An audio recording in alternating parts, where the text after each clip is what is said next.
Hindi natin kailangan humanap ng mga ngaral na ikukurat lang tayo.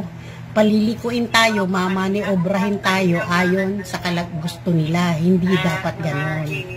Yan, kasi mahirap talaga humanap. Kaya kailangan read scripture. Kasi mapalad yung bumabasa at nakikinig at gumaganap dun sa nakasulat. Konting word of wisdom lang po yun. Hindi naman ako mangangaral. At hindi ko inaambisyon yan. Isa lang ang pastor ko. Ang Panginoong Hesukristo lang. At sa tulong ng Espiritu Santo na pinangako niya na iiwan niya pag alis niya. Siya ang magpapaunawa sa atin. Yung mga salita, nababasahin natin sa scripture, di ba? Andiyan ang Biblia yan. Noon pa, may duda-duda na ako. Bakit parang may kulang? Kasi nagbasa rin ako ng Biblia eh. May Biblia rin ako. Pero, hinayaan ko na lang kasi katamaran din siguro.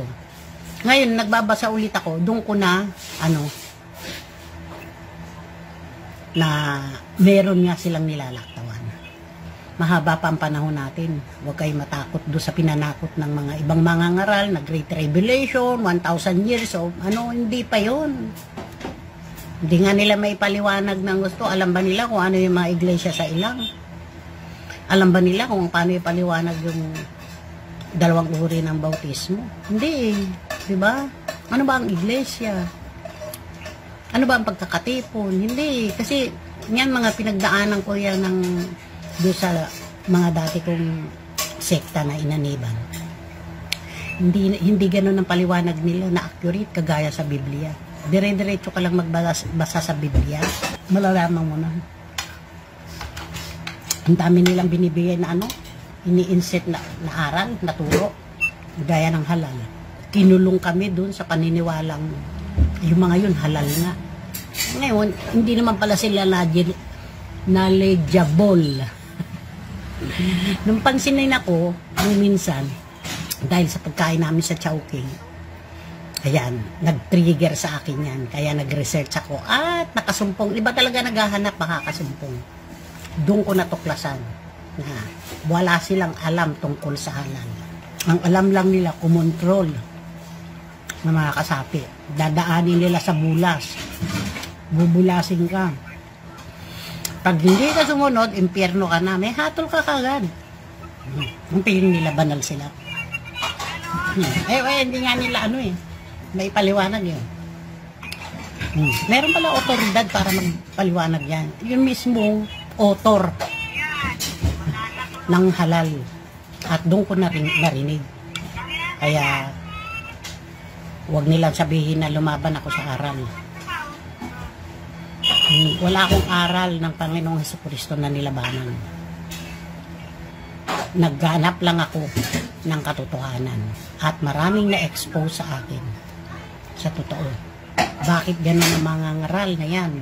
Paiba-iba ang aral niya. Ganito sinabi, susunod na buwan, iba na. Winawarningan kita, Sis Marita Carisma. Sa harap ng kapatiran, ulitin mo pa yan. Tandaan mo, hindi ako magdadalawa isip. At kahit sino pa ang sumama sa inyo, kahit kanino nyo pa gustong sumama, hindi ako tatayuan ng balahibo sa inyo. 5:20, bumaba na kami ng mga apo ko para tumakbo. Siyempre, bago yon, start our day the Christian way, di ba? Kailangan magtalaga muna tayo at magpasalamat. Paano ba natin masasabing Kristiyano tayo? Diba? Dapat tagasunod tayo ni Kristo. Yun ang tatak ni Kristo. Para masabi tayo Kristiyano. Hindi tayo umanib. Mali yung umanib. Good morning! Kasi lahat ng mga tinawag niya, lahat ng mga sumunod ka sa akin. Yun ang sinasabi niya. At sabi niya, sumampalataya kayo sa akin, sumampalataya din naman kayo sa Ama. Sa Diyos Ama yan. Kaya, yun ang tatak ng Kristiyano. Dala-dala mo na yung tagasunod ni Kristo. At pag tagasunod ka na ni Kristo, si Kristo nakabihis sa'yo. Meron kang aura na ni Kristo. Paano ba siya nabuhay? Diba? Diba maamo siya? Parang kalapati. Diba? Nasa kanya lahat ng banayad. Hindi siya palasigaw. Pagka merong mga ngaral na mahilig sumigaw, ay hindi yun. Kasi ang mga ngaral lang ng Kristiyano, siyempre, ang Panginoong Hesukristo lang. Nasa kanya kasi yung lahat eh. Siya ang tagapagligtas, manunubos, siya ang nag-iisang propeta, ang buhay na apostol, buhay na mga ngaral. Hindi natin kailangan humanap ng mga ngaral na ikukurap lang tayo. Palilikuin tayo, obrahin tayo ayon sa gusto nila. Hindi dapat ganon. Yan, kasi mahirap talaga humanap. Kaya kailangan God's Word, di ba?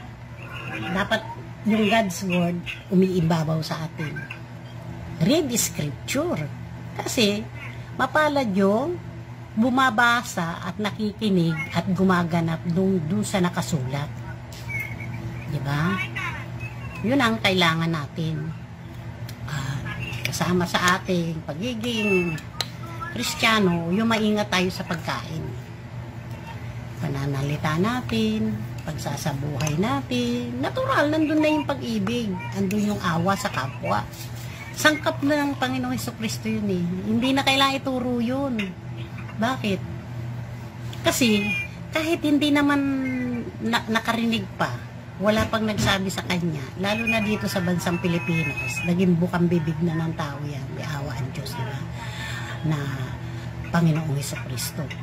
May tanim na sa puso. Kanino ba ang buhay, di ba, sa kanila? Sa kanya ang buhay.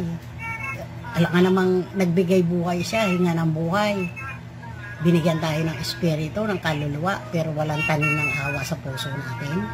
Meron, kaya nga tayo naghahanap eh. Diba? At ang paghahanap, hindi natin matutuklasan sa bibig ng iba. Konting word of wisdom lang po yun. Hindi naman ako mangangaral. At hindi ko inaambisyon yan. Isa lang ang pastor ko. Ang Panginoong Hesukristo lang.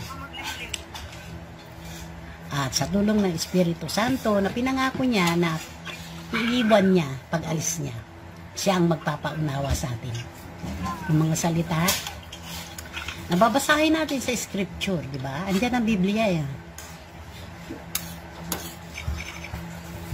Kung wala kayong Biblia, sa YouTube may Audible Bible. Malabong mata nyo, may magbabasa na para sa inyo. Pakikinggan nyo lang. At mas maganda kung meron kayong Bible para malaman ninyo na walang nababawas doon sa mga salita. Kasi meron akong sinundan yan eh, almost 18 years. Hindi na ako nagbasa, kung hindi sinusundan ko na lang yung pagbabasa niya. Na noon pa, may duda-duda na ako. Bakit parang may kulang? Kasi nagbasa rin ako ng Biblia eh, may Biblia rin ako. Pero, hinayaan ko na lang kasi katamaran din siguro. Ngayon, nagbabasa ulit ako, doon ko na, na meron nga silang nilalaktawan. Ang kapal ng Biblia, di ba? Kung araw-araw mo tutuloy-tuloy na pagbabasa yan, mahirapan ka kasi, hindi mo naman maunawaan. Kaya kailangan, nanamnamin mo ang pagbabasa. Hindi mo kailangan madaliin. Mahaba pa ang panahon natin. Huwag kayo matakot doon sa pinanakot ng mga ibang mga ngaral na Great Tribulation, 1,000 years of hindi pa yon. Hindi nga nila may paliwanag ng gusto. Alam ba nila kung ano yung mga iglesia sa ilang? Alam ba nila kung paano yung paliwanag yung dalawang uri ng bautismo? Hindi, di ba? Ano ba ang iglesia? Ano ba ang pagkakatipon? Hindi, kasi yan mga pinagdaanan ko yan ng doon sa mga dati kong sekta na inaniban. Hindi ganoon ang paliwanag nila na accurate kagaya sa Biblia. Dire-diretso ka lang magbasa sa Biblia. Malalaman mo na. Ang dami nilang binibigay na ini-insert na aral, na turo, gaya ng halal. Kinulong kami dun sa paniniwalang yung mga yun halal nga. Ngayon, hindi naman pala sila knowledgeable. Nung pansinin ako, nung minsan, dahil sa pagkain namin sa Chowking, ayan, nag-trigger sa akin yan. Kaya nag-research ako at nakasumpong. Iba talaga naghahanap makakasumpong. Doon ko natuklasan na wala silang alam tungkol sa halal. Ang alam lang nila, kumontrol ng mga kasapi. Dadaanin nila sa bulas. Bubulasin ka. Pag hindi ka sumunod, impyerno ka na. May hatol ka kagad. Ang piling nila, banal sila. Hindi nga nila may paliwanag yun. Meron pala otoridad para magpaliwanag yan. Yung mismong author ng halal. At doon ko narinig. Kaya, huwag nilang sabihin na lumaban ako sa aral. Wala akong aral ng Panginoong Hesukristo na nilabanan. Nagganap lang ako ng katotohanan. At maraming na-expose sa akin. Sa totoo. Bakit ganun ang mga ngaral na yan? Paiba-iba ang aral niya. Ganito sinabi, susunod na buwan, iba na. Siya mismo. Bakit? Siguro siya rin nag-research. Mahirap kasi yung aral na gawa-gawa. Matagal na ako.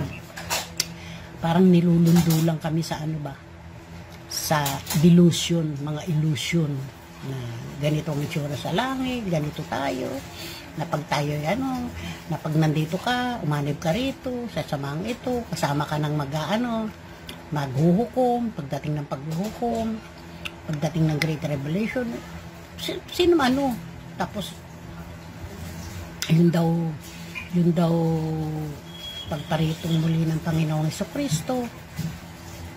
Sa kanya paghuhukom na yun, wala daw nakakaalam ng oras, araw. Pagbababa lang ng Panginoong Hesukristo na yun. Nilagyan na niya kagad ng paghuhukom. Saan ko natuklasan? Sa pagbabasa. Kaya, importante yung pagbabasa. Habang binabasa mo, pinakikinggan mo, di ba? Yun ang sikreto doon. At wala naman naghahanap, nagsasaliksik na hindi makakasumpong. Kasi dumudungaw ang Diyos, hinahanap niya kung sino naghahanap sa Kanya. At ang pangako ng Panginoong Hesukristo, susugo niya ang Santong Espiritu para magpaunawa.